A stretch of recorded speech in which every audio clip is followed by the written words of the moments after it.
السلام علیکم ورحمۃ اللہ وبرکاتہ۔ پیارے دوستو، آج کے دن کا ایک بہت ہی خاص وظیفہ آپ کی خدمت میں لے کر حاضر ہوا ہوں۔ جو میرے بھائی بہن پریشان رہتے ہیں دولت کی طرف سے اور ان کے اخراجات پورے نہیں ہو رہے ہیں، یا کسی مصیبت میں گرفتار ہیں، کسی پریشانی میں گرفتار ہیں اور وہ مصیبت ٹل نہیں رہی ہے، دور نہیں ہو رہی ہے، پریشانیوں پہ پریشانیاں بڑھتی چلی جا رہی ہیں، تو وہ یہ وظیفہ کر لیں۔ انشاءاللہ وظیفہ کرتے ہی کرتے تمام کی تمام پریشانیاں آج ختم ہو جائیں گی، بڑی سے بڑی مصیبتیں دور ہو جائیں گی، بڑے سے بڑے مقصد آج پورے ہو جائیں گے، بگڑے کام بن جائیں گے۔ آج یہ جو وظیفہ میں بتانے والا ہوں، اس وظیفے کو اسی طرح سے اگر کوئی شخص کر لے گا، انشاءاللہ اس کی قسمت بدل جائے گی، اس کی قسمت کے بند تالے کھل جائیں گے، اور جو بھی دعا مانگے گا اللہ رب العزت اس کی تمام دعاؤں کو قبول فرمائے گا۔ جو بھی حاجت اللہ کی بارگاہ میں دعا کرے گا، جو مانگے گا، اللہ پاک اس کو ضرور عطا فرمائے گا۔ تو پیارے دوستو، اس طرح سے آپ کو یہ وظیفہ جو میں آج بتانے والا ہوں، اسی طرح سے آپ کو کرنا ہے۔ اس کا خاص طریقہ ہے جو اس وظیفے کو کرنے سے پہلے آپ کو آزمانا ہے اور کرنا ہے، اسی طریقے پر یہ وظیفہ کر لینا ہوگا۔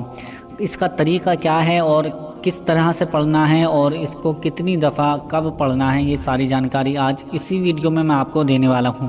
آپ سے گزارش ہے کہ اس ویڈیو کو بنا اسکپ کیے پورا ضرور دیکھ لیں۔ پیارے دوستو، ابھی تک ہمارے چینل کو آپ نے سبسکرائب نہیں کیا ہے تو چینل کو بھی ضرور سبسکرائب کر لیجئے، ساتھ میں لگے بیل آئیکن کو دبا دیں۔ ویڈیو اچھی لگے تو لائک شیئر ضرور کر دیں۔ پیارے دوستو، اس کا طریقہ میں اسی ویڈیو میں آپ کو بتانے والا ہوں، اس ویڈیو کو بنا اسکپ کیے پورا ضرور دیکھ لیں۔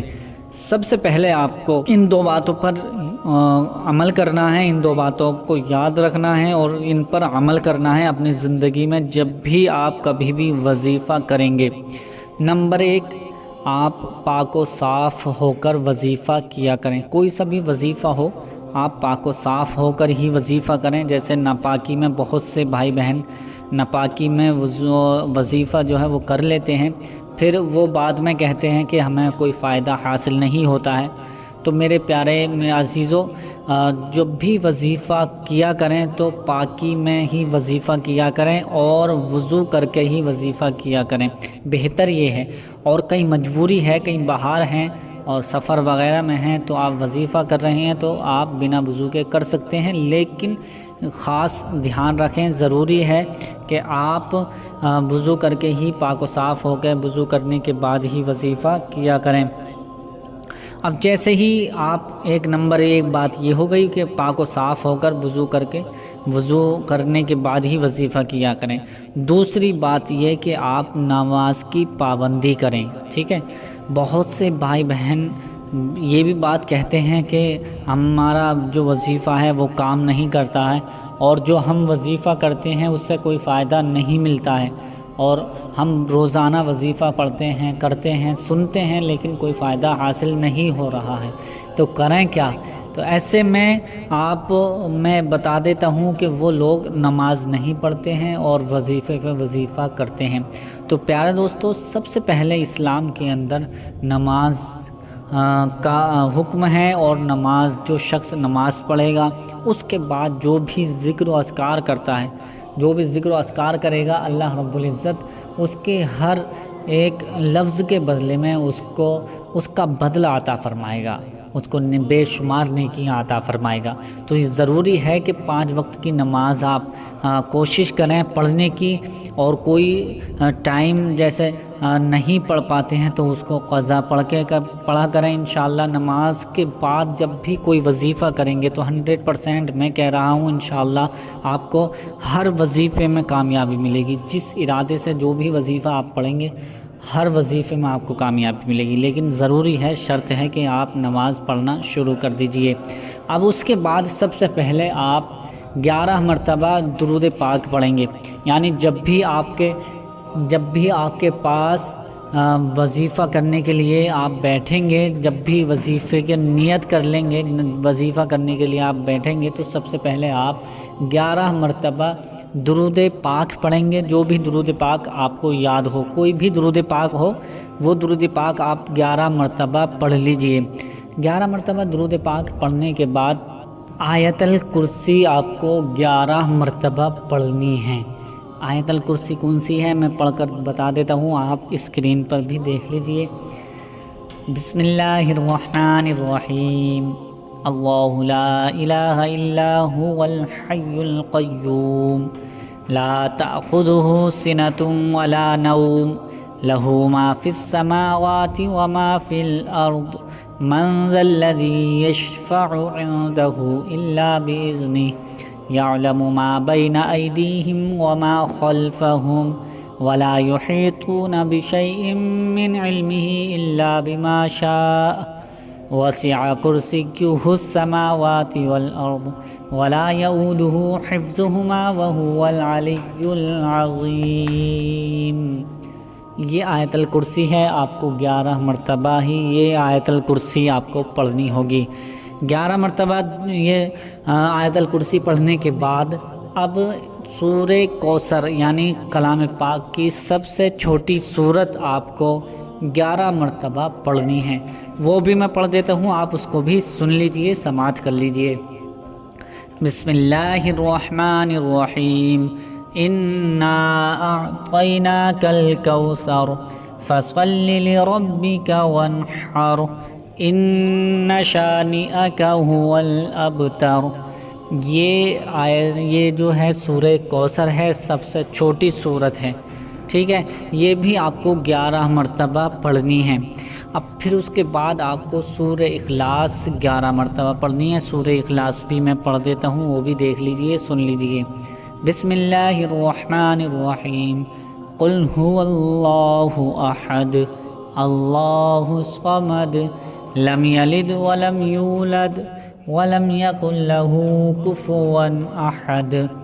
یہ سورہ اخلاص ہے، آپ کو اس کو 11 مرتبہ ہی پڑھنا ہوگا۔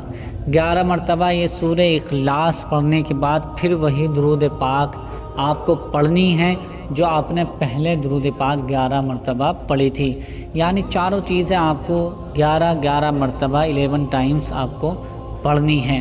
11 مرتبہ جیسے ہی یہ چاروں چیزیں پڑھ لیں گے، یعنی ایک بار اور سن لیجئے، سب سے پہلے 11 مرتبہ درود پاک پڑھنی ہے، پھر اس کے بعد 11 مرتبہ آپ کو آیت الکرسی پڑھنی ہے، پھر اس کے بعد 11 مرتبہ آپ کو سورہ کوثر پڑھنی ہے، پھر اس کے بعد 11 مرتبہ آپ کو سورہ اخلاص پڑھنی ہے، پھر اس کے بعد لاسٹ میں آپ کو آخر میں 11 مرتبہ درود پاک پڑھنی ہے۔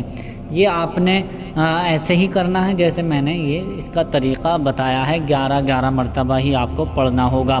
جیسے ہی 11 مرتبہ اس کو پڑھ لیں گے، 11 مرتبہ یہ وظیفہ آپ پڑھ لیں گے، سب کچھ پورا مکمل ہو جائے گا، پھر اس کے بعد آپ کو ہاتھ اٹھا کر اللہ تعالیٰ کی بارگاہ میں اپنے مقصد کے لیے دعا کرنی ہے، اپنے کام کے لیے دعا کرنی ہے، اور اپنے کاروبار کے لیے، اپنے گھر میں برکت کے لیے دعا کرنی ہے، اور تمام بھائیوں کے لیے دعا کرنی ہے، فلسطین والوں کے لیے دعا کرنی ہے۔ اب جو بھی آپ کی حاجت تمنا، جو بھی آپ کا مقصد ہے، اللہ کی بارگاہ میں مانگیں، انشاءاللہ آپ کا ہر مقصد اس وظیفے کو کرنے کے بعد ہو جائے گا، آپ کا پورا ہو جائے گا، اللہ رب العزت آپ کے ہر مقصد کو پورا فرمائے گا، آپ کی غیب سے مدد فرمائے گا۔ تو پیارے دوستو، یہ وظیفہ اب میں اس کی کچھ خاص فضیلتیں بتا دیتا ہوں۔ یہ اس کی خاص فضیلتیں یہ ہیں کہ جو شخص اگر قرض میں مبتلا ہے، کوئی چاہتا ہے کہ وہ اس کا قرض بہت جلد ختم ہو جائے، اس کا قرض جو ہے وہ ختم ہو جائے، ادا ہو جائے، تو وہ اس وظیفے کو 3 دن تک پڑھیں، 3 دن تک یہ وظیفہ پڑھ لیں، کر لیں، انشاءاللہ اس کا قرض 3 دن کے اندر اللہ تعالیٰ کہیں نہ کہیں سے انتظام کرا دے گا۔ اس کے بعد اگر کوئی شخص غربت سے پریشان ہے، اس کے خرچے نہیں چل رہے ہیں اور اس کے کام میں برکت نہیں ہو رہی ہے، ترقی نہیں ہو رہی ہے، کس کاروبار نہیں چل پا رہا ہے، ٹھپ ہوا پڑا ہے، کاروبار نہیں چلتا ہے، تو آپ اس وظیفے کو 7 دن تک کریں، اور 7 دن کے بعد 7 دن کے اندر انشاءاللہ جتنا بھی کوئی پریشانی ہوگی یا آپ کا کاروبار نہیں چل رہا ہے، تو 7 دن کے اندر کاروبار خوب چلنے لگے گا، پریشانیاں دور ہو جائیں گی، مصیبتیں ٹل جائیں گی۔ اور جو کوئی شخص بیماری کے لیے یہ وظیفہ کرے گا تو اس کو ہر روز یہ وظیفہ کرنے کے بعد پانی پر دم کرنا ہے اور بیمار کو پلانا ہے۔ انشاءاللہ بہت ہی جلد مریض کو شفا مل جائے گی، بیماری دور ہو جائے گی، لا علاج بیماری کا علاج ہے یہ۔ تو اس طرح سے یہ وظیفہ عمل کرنا ہے جس طرح سے میں نے آپ کو بتا دیا ہے، اور اسی طریقے پر آپ کو کرنا ہے۔ انشاءاللہ جو بھی آپ کا مقصد ہوگا، جو بھی آپ کی تمنا مراد ہوگی، اللہ رب العزت اس کو ضرور پورا فرمائے گا۔ تو امید کرتا ہوں کہ یہ ویڈیو آپ کو پسند آئی ہوگی، پسند آئی ہے تو اسے لائک کر کے شیئر ضرور کر دیں، اور ابھی تک ہمارے چینل کو سبسکرائب نہیں کیا ہے تو چینل کو بھی ضرور سبسکرائب کر لیجئے۔ ملتے ہیں اگلی نئی ویڈیو میں، تب تک کے لیے اللہ حافظ۔